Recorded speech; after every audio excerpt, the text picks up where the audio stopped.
हमारी सोच या हमारे मन का चिंतन बार बार किस गति में जा रहा है, वैसे ही परिस्थितियां, वैसे ही समय काल हमारे आजू बाजू वाइब्रेट होने लगता है और कोई हमको दुखी कर ही नहीं सकता। हमारी सोच, हमारी स्वभाव और हमारे बार बार का चिंतन वो वाइब्रेटिंग ले लेके उसको खींचता है। फिर भी हम दोष दूसरों को देंगे, क्यों? हमारी सोच किसी को थोड़ी समझ में आ रही है। पर इस हमाम में सब नंगे हैं। मुंह के सामने कितना भी अच्छा बोलते हो, पर 6 महीने पहले माड़ी बोल देते हैं फलाने की टिकट कट गई, फलाने का भाव खत्म। क्यों? आप जब न्यूट्रल रहते हो ना बेटा, तो आपको परिस्थितियां बहुत अच्छे तरीके से समझ में। जितने भी लोग जगत में दुखी हैं, परेशान हैं, मुश्किल में हैं, उसका कारण मात्र वो किसी एक सोच के प्रति ही आग्रहित रखना खुद को कि नहीं ये ऐसा ही होना चाहिए, भाई ऐसा ही होना चाहिए। तो उसके लिए आपको पूरे गणित का मेथड रहता है ना, एक बीज गणित का रहता है ना। अंक गणित किसको बोलते हैं, बीज गणित किसको बोलते हैं? मैं गणित में बहुत कच्चा, आज तक गणित समझ नहीं आया मेरे को। लेकिन माँ की दया है कि मेरे को जिंदगी का और जीवन का गणित समझा दिया। बाकी बीज गणित मान लो कि उसी को बोलते हैं क्या? हाँ जी, आज तक समझ नहीं आया कि मान लो कैसे करेंगे। मैं टीचर से अक्सर मार खाता था, मान लो एक्स ने ये मान लो, अरे मान कैसे ले। पर जिसको माना, और हम वही पहाड़ा सिखा रहे हैं, मान लो कि वो है, बस सिर्फ मान लो कि वो है। उसको किस रूप में, किस नाम से पहचान रहे वो छोड़ दो। मान लो वो एक्स है, वो वाई है, वो जेड है, लेकिन वो है, वो तेरा मेरा सबका बाप है। उसको अल्लाह बोल के, वाहे गुरु बोल के, जीजस बोल के, उसको बाबा बोल के, उसको गुरुजी बोल, उसको पिता बोल, माँ बोल, बीबी बोल, उसको घरवाला बोल, बेटा बोल, बेटी बोल, लेकिन किसी एक को मान ले। तो मान ले कि वो है, तो फिर बात खत्म, आंसर सही आता है। उस गणित के मेथड में देखना, मैं क्या करता था, किसी को बताना नहीं है, आप लोग देखो तो बताओ, किसी को बताना नहीं। मैं गणित बड़ा कमजोर था, तो सर जी कुछ वो देते थे, मैथन लिए घर गए, वो कुंजी का खोले, पीछे का आंसर लिख देते थे नीचे। सर के पास गए, खट खट, साहब 10 का था साहब, 1 नंबर तो दो, आंसर सही। आंसर आया कैसे?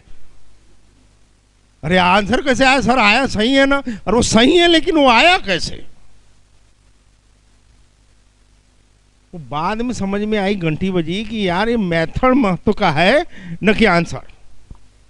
और आज के भौतिक युग में ये है कि पैसा आना चाहिए, सफल होना चाहिए, कैसे कोई मायने नहीं रखता। तुम किसी की टोपी पहनाए, किसी को चीटिंग किए, किसी को झूठ बोल दिए, किसी का हक मार लिए, कोई मायने नहीं रखता। सफल है ना, गुरुजी गुरुजी। ये गणित काम आता है कि हम किससे ले रहे हैं, हम कैसे को बीच रह रहे हैं, हम कैसों से राय ले रहे हैं, हम कैसों को दे रहे हैं। उसके बाद जो जवाब आता है वो हमारे जीवन के सुख का सार होता है। हम क्या खा रहे हैं, क्या पी रहे हैं, कोई मतलब नहीं। माड़ी किडनी बहुत तकलीफ है, किडनी तकलीफ ऐसी करती है, लीवर क्या ऐसी खराब हो जाते हैं। माड़ी बस आप ही का सहारा है, गले कैंसर हो गया, तो ये गलत तंबाकू और बीड़ी सिगरेट के लिए नहीं बना।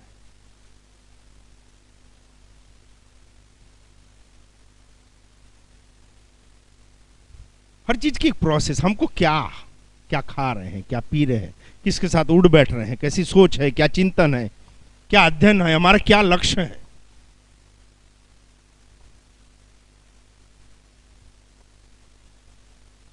उसके बाद हमारी मन की मस्ती देखो। ये बात सही है, सबके अनुभव सुनता हूं, कहीं गुदगुदी भी होती है अंदर में।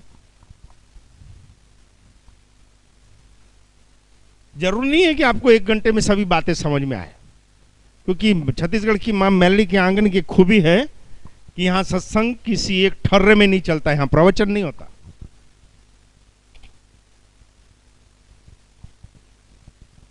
प्रवचन नहीं होता कि राम ने ये किया, लक्ष्मण ने ये किया, कृष्ण ने ये किया। अगर मन में शांति नहीं है, सकून नहीं है, घर में प्रेम नहीं है, तो हमको ये धर्म की और आध्यात्मिक की बातें क्या समझ में आएगी। छत्तीसगढ़ की माड़ी के आंगन में आपके आपके आपके जो बैठे रहते हैं, उनके जो भाव विचार वाइब्रेट होते हैं, उसके जवाब माड़ी की तरफ से आपको मिलते हैं। कईयों का ध्यान नहीं रहता, कईयों शरीर नहीं रहते, शरीर से यहां रहते हैं, मन से कहीं रहते हैं। कईयों बैठे बैठे ऊँगते रहते हैं।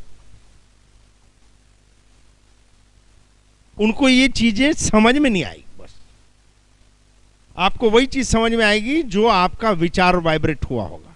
इस चौखट में छत्तीसगढ़ की मां मेलडी के यहाँ आपको यहाँ वही बात मिलेगी जो आपके सवाल होंगे, उसके जवाबों को बहुत अच्छे तरीके से आपका मन खींचेगा। और या फिर आप कुछ ज्ञान तत्व को लेने के लिए बैठे हो कि आज कोई ऐसी बात जो मेरे जीवन को लागू पड़ जाए, मेरे व्यवहारों को लागू पड़ जाए, मेरी समस्याओं को लागू पड़ जाए, तो फिर वो चीज आपकी तरफ आएगी।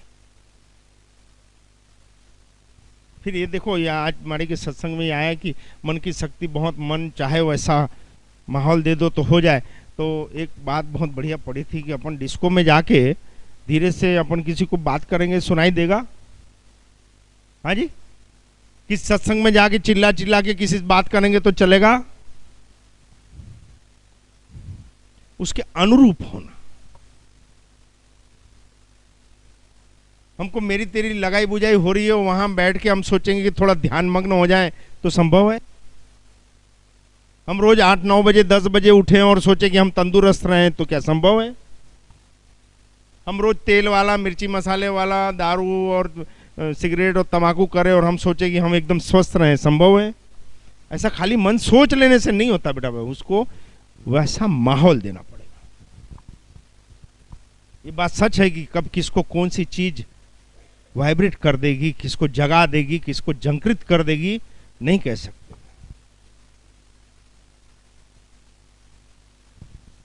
संत्यानवे के बाद निरंतर माड़ी के सत्संग में रहे, वही हाल जो आपके हैं। वो क्यों जा रहे हैं नहीं मालूम, बहुत अच्छा लगता था। क्या सीख रहे हैं नहीं मालूम, क्या प्राप्ति हो रही है नहीं मालूम, परिस्थितियां सब वैसी। लेकिन मन बहुत उतावला रहता था। 1 महीने से ज्यादा तो कभी कभी हम रह ही नहीं सके। 9 साल तक हर 27-28वें दिन रवाने हो जाते थे। कई बार ऐसे भी विचार आए कि टिकट नहीं है जाने की, यार 1000-1200 किलोमीटर, चलो अभी पैदल निकलते हैं, पहुंच जाएंगे। कभी लगता था ट्रक में बैठ जाएं यार, उसकी कनेक्टर भी करते जाएंगे और 1200 किलोमीटर पहुंच जाएंगे, पर माड़िक चौखट जाएंगे।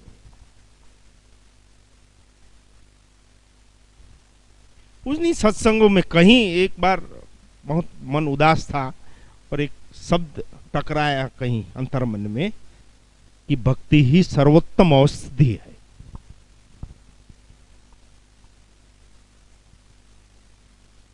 हम क्यों औषधियों के पीछे घूमे, हम सर्वोत्तम औषधि क्यों न पाए? भक्ति ही सर्वोत्तम औषधि। अगर सभी शक्तियों का मूल भक्ति है, हम क्यों ना भक्ति कर लें? ये सब विचार आते थे। बाद मालूम पड़ा यार भक्ति मतलब सो इजी। आप लोगों को सीखनी है? हाँ जी, भक्ति सिखा नहीं सकते। भक्ति आप लोगों को सीखनी है, भक्ति कोई सीख नहीं सकता।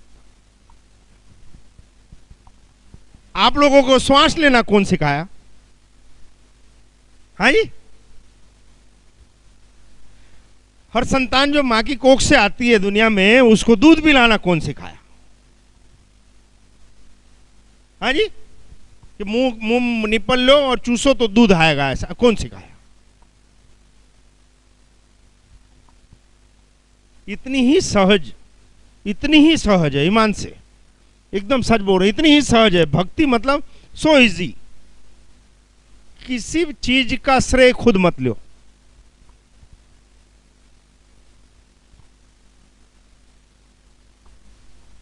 मैं तत्व हो ही ना भाई, वो करवा रहा है, हम कर रहे हैं, वो दे रहा है, हम दे रहे हैं।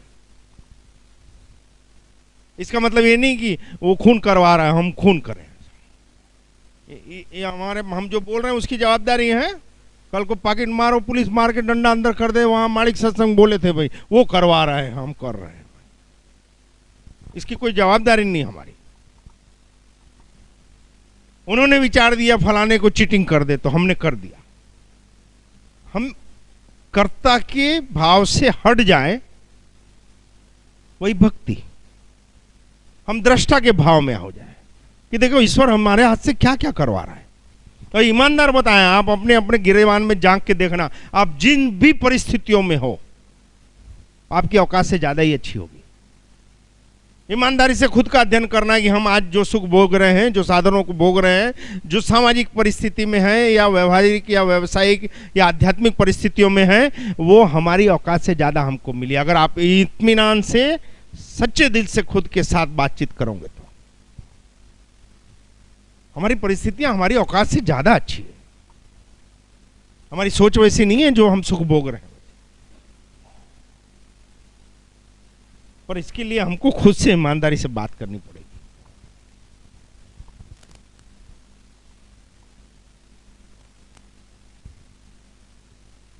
कल्पवृक्ष वाली बात कितनी बढ़िया, एक बार एग्जाम्पल दिया था मणि ने, एक कथा सुनाई थी कि जैसे सब कोई भटक रहे हैं भवसागर में, इधर उधर किसी न किसी काम में दौड़ रहे हैं। क्यों दौड़ रहे हैं, कब तक दौड़ रहे हैं, कितना दौड़ रहे हैं नहीं मालूम, लेकिन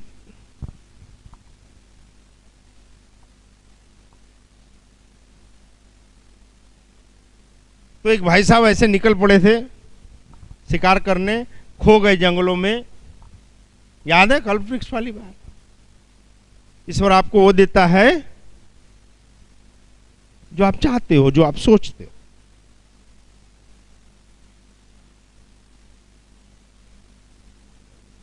वो भटक गया, थक गया, एक झाड़ के नीचे छांव में बैठ गया।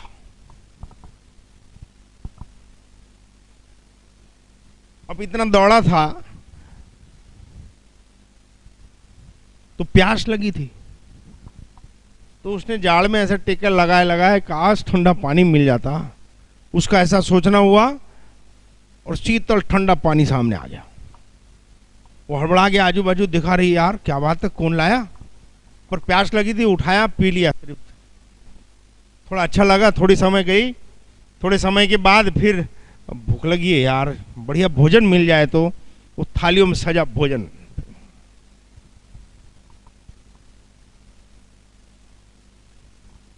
अब खाना खाया तो स्वाभाविक रूप से थोड़ी सुस्ती आती है, थका हुआ था। यहाँ सोने को बढ़िया नरम नरम बिस्तर मिल जाए, ठंडन पलंग आ गया भाई। वो बोले यार मालूम नहीं ईश्वर मेहरबान है कि क्या जो सोच रहा हूं तुरंत हो रहा है। क्या लाइफ है यार, ऐसी सब सुख सुविधाएं हो यार, सोने चांदी से हीरे जवाहरों से भरे हुए बर्तन भांडे सब हो, अपन के पास खजाना हो, धड़ाधड़ हांडे भरे सोने चांदी हीरे जवाहरत के आ गए। बोले खुश, वाह क्या समय है, इतना कुछ मिल गया।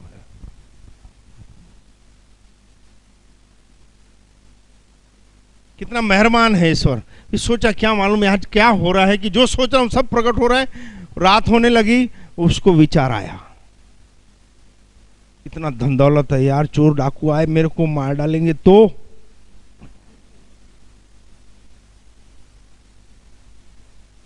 इतने हीरे जवाहरत हैं, इतना कुछ है, अगर कोई लुटेरे आ गए और मेरे को मार पीट के खून कर दिए, सब ले गए तो वो हो सकता है, ये भी हो सकता है।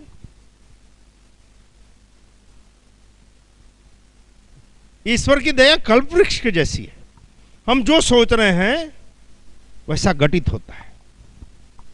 अरे एक बात बताओ, आप लोगों में से कितने लोग, कितने जीव इस बात को मानते हैं, डायलॉग बाजी नहीं, ईमानदारी से बताना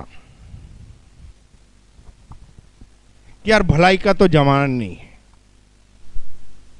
अच्छों के साथ अक्सर बुरा होता है, जितने नालायक हैं सब ऐश कर रहे हैं। ऐसी सोचते कितने लोग हैं, सच बताना।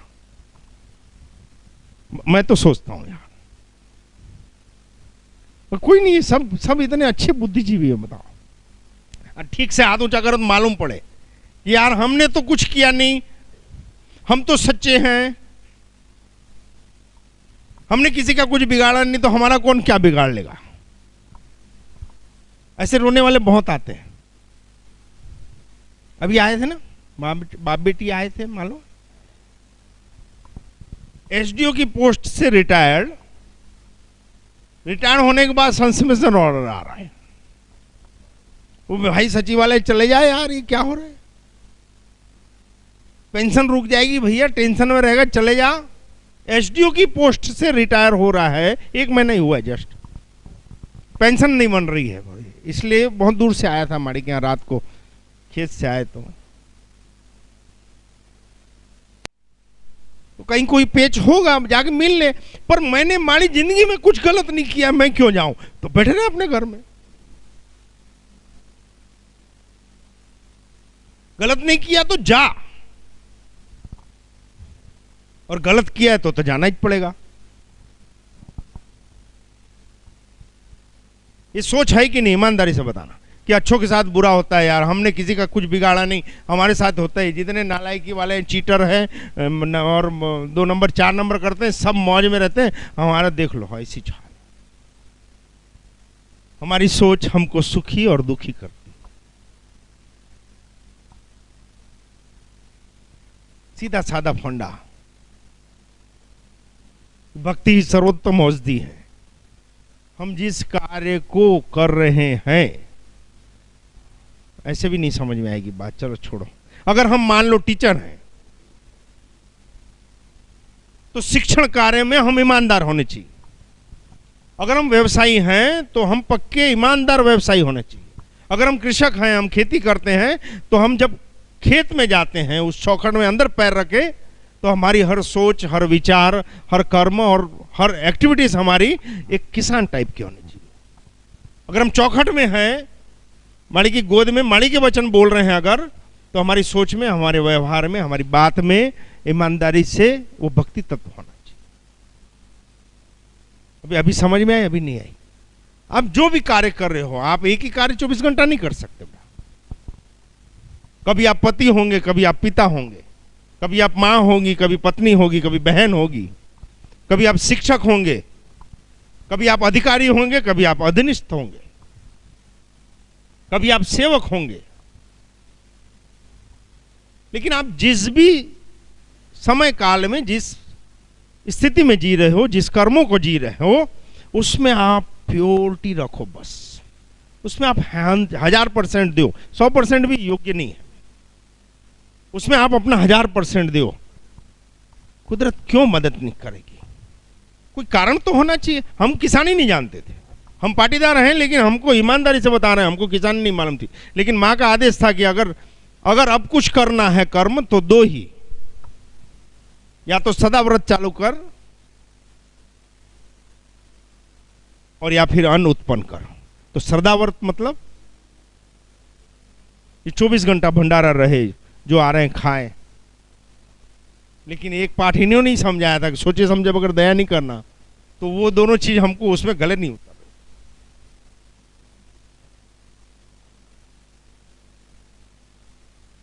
वो दोनों चीज गले नहीं उतर रहे थे, तो माड़ी से फिर निवेदन किया, माड़ी चल अब खेती सही।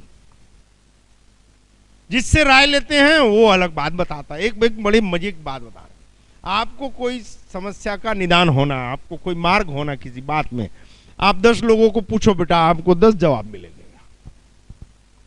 10 में किसी 2 के एक जैसे नहीं रहते। एक साल सभी सेवकों को बोले, देखो भाई साहब, आप लोग किसान हो, आप जैसा बोलोगे वैसा हम करेंगे। जाग रहे हो ना?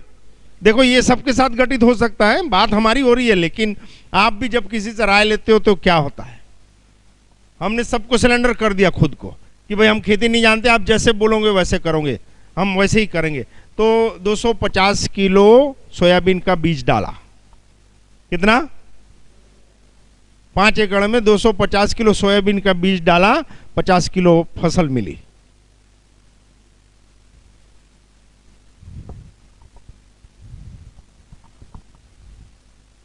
पहले साल फसल मिली 50 किलो, मतलब है? हम बोले वाह,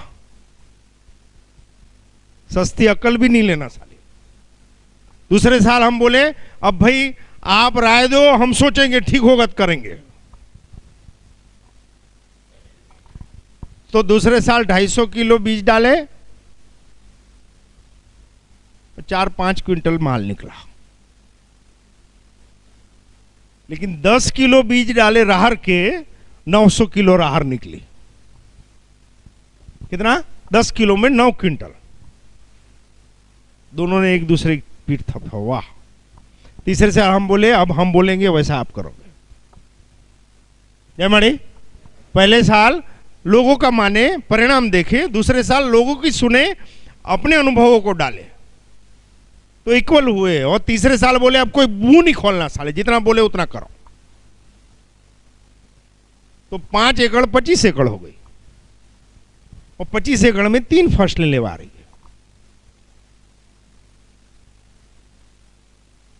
जो राय देते थे वो 1 फसल डालते थे, कहीं पानी के साधन है 2 फसल डालते थे। क्या ऐसी परिस्थितियां हमारे आपके साथ नहीं होती? लेकिन हम एक बार किसी से धोखा खाते हैं, फिर उसी के पास जाते हैं। क्यों? तथाकथित सम्मानीय आदमी है,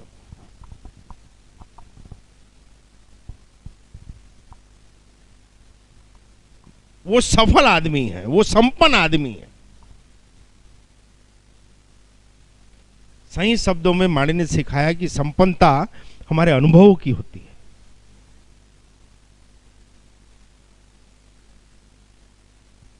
संपन्नता, सफलता, सामर्थ्यता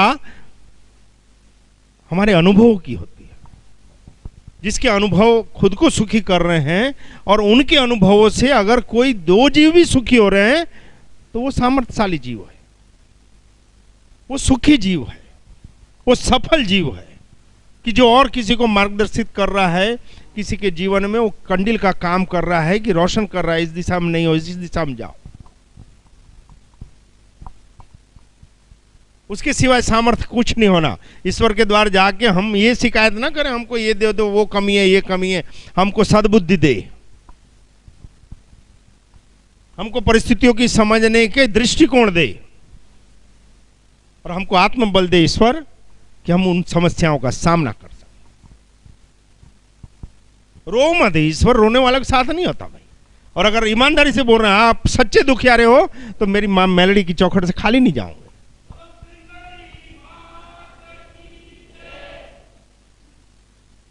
सच्चे दुखियारों को तो रोने की जरूरत नहीं है, आके गला भरा मानी तुरंत चुटकी बजाई, बात खत्म हो गई। चल अब दूसरे रविवार तेरा चेहरा देख ले, तेरी परिस्थिति देख ले, तेरे दुखों को देख ले तू। और अगर हम दिखावे में आ रहे हैं, हम आडंबर में आ रहे हैं, हम देखने आ रहे हैं कि कुछ देख लें यार, तो फिर देखते ही रहो। यहां तो वो बीज गणित वाला काम है, बीज है, सृष्टि का बीज है। परम शक्तियां, आदि शक्तियां, परम तत्व, शिव तत्व बीज है, बीज है। और बीज गणित में क्या होता है? मान लो, उसकी सत्ता को स्वीकार कर लो, चाहे जिस नाम से ही सही, तो मान लो कोई तो है जो हमको, आपको, समस्त सृष्टि को संचालित कर रहा है, जो इतने सारे मुंडियां होने के बाद भी हर किसी को एक अलग अलग विचार दे रहा है, अलग अलग प्रेरणाएं दे रहा है, अलग अलग सामर्थ्य दे रहा है। हर किसी की सोच अलग अलग है, कि कितना कितना जानदार मैकेनिज्म है उनका। इतनी बड़ी सृष्टि, उसको इतने सुंदर तरीके से रचना करने के लिए इतने जीवों को अलग अलग सोच और अलग अलग विचार दे रहा है, प्रेरणाएं दे रहा है। और उसी का परिणाम है कि हम आज पृथ्वी के बाहर जा सके हैं, दूसरे ग्रहों में रह सक रहे हैं, अंतरिक्षों में रह सक रहे हैं, पातालों में रह सक रहे हैं, समुद्र तल के नीचे रह सक रहे हैं। तो वहां जो जीव गए हैं, वहां जो जीव गए हैं, यहां जो जीव रहे हैं, तो क्या उनके साथ उनकी शक्तियां नहीं है? अगर हम उनकी शक्तियां हमारे साथ हैं, तो हम क्यों रो रहे हैं? वो हर कदम पे, हर पल पे हमारे साथ हमको प्रेरणाएं देता है। हमारे अंतर्मन में बैठ के वो विचार वाइब्रेट करवाता है।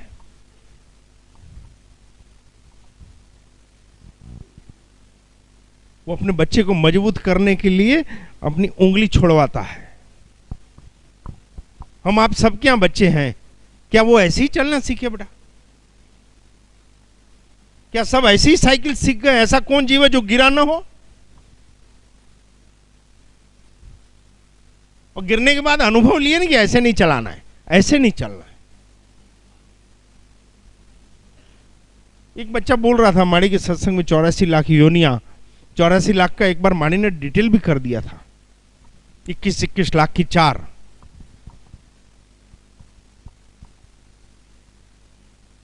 21 लाख जीव जो मॉइस्चर से पैदा होते, काई से और अमीनबा वगैरह, वो 21 लाख जीव हैं। 21 लाख जीव जो वीर्यों से पैदा होते, 21 लाख जीव जो अंडज होते हैं, अंडों से पैदा होते हैं, और 21 लाख जीव वनस्पतियां। तो एक बात बताओ बेटा, फिर जगत में द्वेष करने से और हम करने का कोई कारण, कोई जगह है? अगर सभी जीव हैं तो हम कैसे किसी से द्वेष कर सकते हैं? हाँ, ये सोच रखो कि उसकी सोच अलग है, उसका स्वभाव अलग है, उसकी आदतें अलग हैं, ये मैटर कर सकते हो।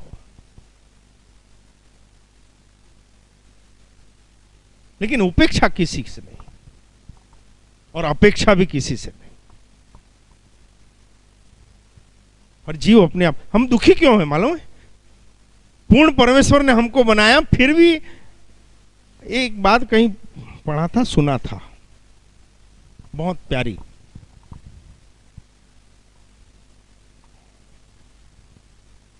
इंसान को इतनी परेशानी क्यों है? हाँ जी जय, इंसान को इतनी परेशानी क्यों, मनुष्यों को इतनी परेशानी क्यों है? जानते हो कारण? हाँ जी, क्योंकि इंसानी समस्या है साला। ये जगत में जितनी समस्या है ना, वो इंसान ही है बस।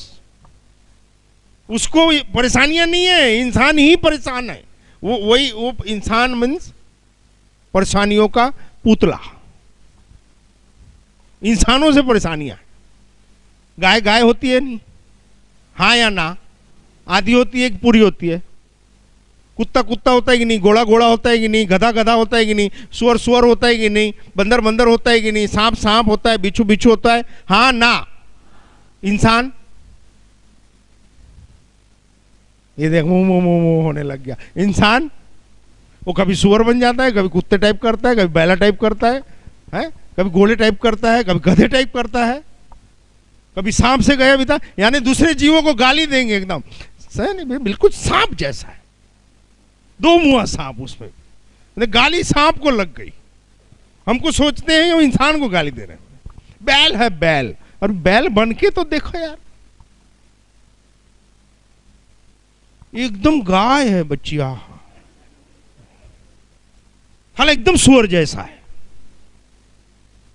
कोई नहीं बोलता ये अच्छा इंसान, ये इंसान है, ये इंसान है। वो सब उपनाम दे देंगे, इंसान पूरा नहीं होता। क्यों? उसमें सब कुछ इंसर्ट किया होता है, उसको आदत है लेने की सबसे। इंसान बन जाओ बस, कोई प्रॉब्लम ही नहीं है।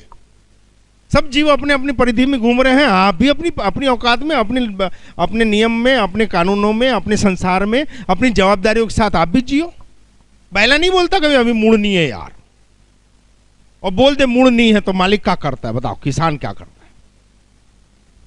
हाँ जी, तुतारी लगाता है कि नहीं? हाँ जी, गाय को आज दूध देने का मूड नहीं है, लो इंजेक्शन लगा लेकिन दूहेंगे।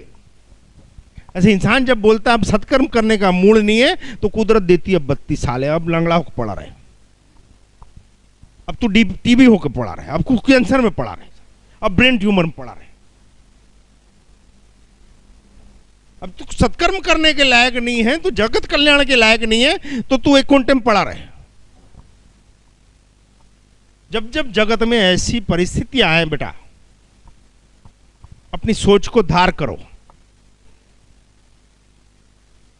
अपने व्यवहारों को देखो कि हम कहां चुके। बेटा दोषित मत करो किसी को, भाई के कारण हुआ, बाप के कारण हुआ, सास के कारण हुआ, ननंद के कारण हुआ, पड़ोसी के कारण हुआ, बॉस के कारण हुआ, अधीनस्थ के कारण, किसी कारण किसी का बुरा हो ही नहीं सकता। हम तो ये बिल्कुल मानते हैं कि कोई किसी का बुरा कर ही नहीं सकता। हम लालचवत खुद का बुरा करते हैं। जब कोई हमको गलत मार्ग दिखाता है, हमारा अंतर्मन बोलता है बिल्कुल इसमें आगे नहीं बढ़ना, ये गलत सोच है, ये गलत साथी है, ये गलत संगत है, लेकिन हम आर्ग्यू करते हैं अपने आप से। हम दो लोगों से राय लेंगे, क्या करें यार, बता यार, मेरे को थोड़ा ऐसा लग रहा था। वो बोले नहीं नहीं, उसको क्या लेना देना यार, जो इफेक्ट होगा बेटा वो आपको होगा। सामने वाला राय देगा, अपने रास्ते चलेगा। अपने अंतर मन की सुनो, आपका ईश्वर आपके अंदर बैठा है। ये जवाब है कईयों ऐसे जीवों का जो बोलते हैं माड़ियाँ आने के लिए क्यों अच्छा लगता है। वो कोई कारण आज तक हमको 10 साल में बता नहीं सका है कि छत्तीसगढ़ की माड़ियाँ आने में क्या अच्छा लगता है, लेकिन अच्छा लगता है, बहुत अच्छा लगता है, बहुत बहुत बहुत अच्छा लगता है। क्या नहीं मालूम, वो हमारे आपके अंदर जो शक्ति का एक अंश बैठा है, वो अपने केंद्र के बाजू में आने पर हमेशा बिल्कुल हर्षित हो जाता है। जैसे बच्चा अपनी माँ के पास जाता है या कोई जीव अपने घर जाता है, वो चाहे भले अच्छी अच्छी होटलों में, अच्छे अच्छे रेस्टोरेंट में खा पी के वो महीने भर के बाद भी, पर आखिरी में अपने बिस्तर पे जाके स्वीट होम स्वीट, भले छत टपक रही हो, भले सोफे के अंदर से चूहा भग रहा हो। वैसे जब जीवात्मा किसी जागृत शक्ति के सामने पहुंचती है या आध्यात्म के ओरा में आती है, तो उसको कोई कारण नहीं होना खुश होने के लिए, वो बस खुश हो जाता है। इस खुशी को थोड़ा टटोलो तो सही है। अगर हमको पैसे होना, चलो मिल गए, तो हमको संतानें हो गई, चल दे दी माड़िन, तो अभी तक कईयों को पूछा है माड़ी ने ऐसा कि चल तेरी जो कामना है पूरी कर दे, उसके बाद जगत में फिर कभी कामना नहीं कर। नहीं नहीं, ऐसा नहीं जी, अभी की कामना है, अभी का स्टेटमेंट है, अभी ये जरूरत है। तो देव तुम्हारे बाप को नौकर है कि अभी की ये जरूरत पूरी करो, बाद में फिर और कुछ जरूरत, अब ये पूरी कर दो, चलो अब ये पूरी कर दो। ईश्वर ने हमको आपको मनुष्य योनि में आत्मा के उत्थान के लिए भेजा है। उस आत्मिक उत्थान के लिए, जय माड़े, आत्मा उत्थान के लिए हमको जो जरूरी है इस मानव जीवन में रहने के बाद, आत्म उत्थान के लिए, आध्यात्मिक उन्नति के लिए हमको जो जरूरी है वो सभी चीज, वस्तुएं, सामर्थ्य और साथी परमेश्वर खुद प्रोवाइड करते हैं।